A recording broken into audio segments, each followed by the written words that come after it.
बीस करबो तुम्हारा कगाल में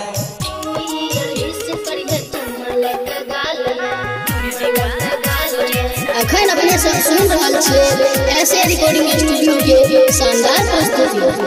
मिले आई है हमारा से छौरी कोनो हाल में, छौरी कोनो हाल में गए छौरी कोनो हाल में। मिले आई है हमारा से छौरी कोनो हाल में। न्यू ईयर विश करबो चुमाला कगाल में, न्यू ईयर विश करबो चुमाला कगाल में। किस लक किस छोरा देबो नया साल में, देबो नया साल में रे देबो नया साल में।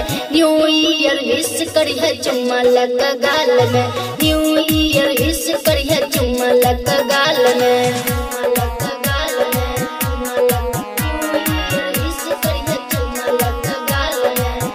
नया साल के पार्टी मनैबो संगे तोरो नचैबो गे।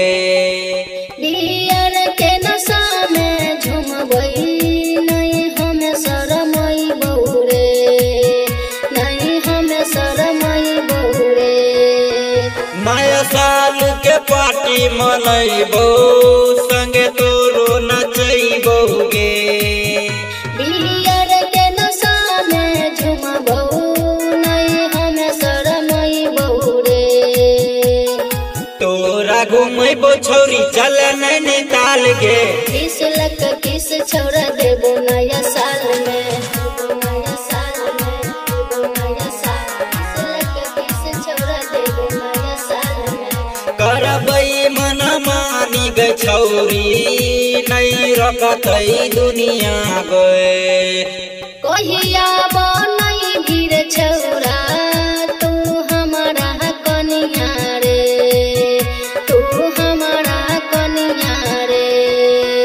करबै मन मानी गे छौरी नहीं रखतै दुनिया गे। कहिया बनई भीड़ छौरा तू हमारा कनिया रे। साबिर बसे न छौ गई रस्मा तोरा दिल में। किस लक किस छोरा देबो नया साल में। मिक्स बाय साबिर प्रेमी।